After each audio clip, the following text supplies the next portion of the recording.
মুক্তিযুদ্ধের মতো মীমাংসিত বিষয় নিয়ে কথা বলা ইতিহাস নিয়ে মিথ্যাচারের বহিঃপ্রকাশ বলে মন্তব্য করেছেন বিএনপির নির্বাচন পরিচালনা কমিটির মুখপাত্র মাহদি আমিন। গুলশানে বিএনপির নির্বাচন পরিচালনা কার্যালয়ে সংবাদ সম্মেলনে সাংবাদিকদের প্রশ্নের জবাবে তিনি একথা বলেন।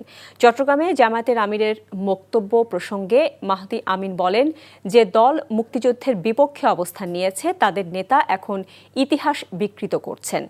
এ ধরনের বক্তব্য কোনোভাবেই কাম্য নয় বলেও মন্তব্য করেন তিনি। বিএনপি চেয়ারম্যান তারেক রহমানের বিরুদ্ধে বিভিন্ন মাধ্যম থেকে ২৯টি ভুয়া তথ্য ছড়ানো হয়েছে বলেও জানান মাহদি আমিন। নির্বাচন পর্যবেক্ষক হিসেবে অভিজ্ঞতা নেই এমন অনেককে একটি দলের পক্ষে নির্বাচন পর্যবেক্ষক দেয়া হচ্ছে বলেও অভিযোগ করেন তিনি। ইতিহাস তো একটা মীমাংসিত বিষয়, সারা বাংলাদেশের প্রতিটি মানুষ জানেন যেটি সত্য, যেটি সঠিক। ফ্যাসিবাদী বয়ানে মুক্তিযুদ্ধের ইতিহাসকে বিকৃত করা, এই দায়িত্ব কেন একটি রাজনৈতিক দল নিচ্ছে সেটি ওনাদেরকে প্রশ্ন করলেই ভালো। বিশেষভাবে যে রাজনৈতিক দল মহান স্বাধীনতা যুদ্ধে ভিন্ন অবস্থানে ছিল, বাংলাদেশের স্বাধীনতার বিপক্ষে অবস্থান নিয়েছিল, সেই দলের যিনি নেতা তিনি যদি নিজেই ইতিহাস বিকৃতিতে কোনো বয়ান তৈরি করতে চান, দেশের মানুষ তাতে স্বাভাবিকভাবেই স্তব্ধ।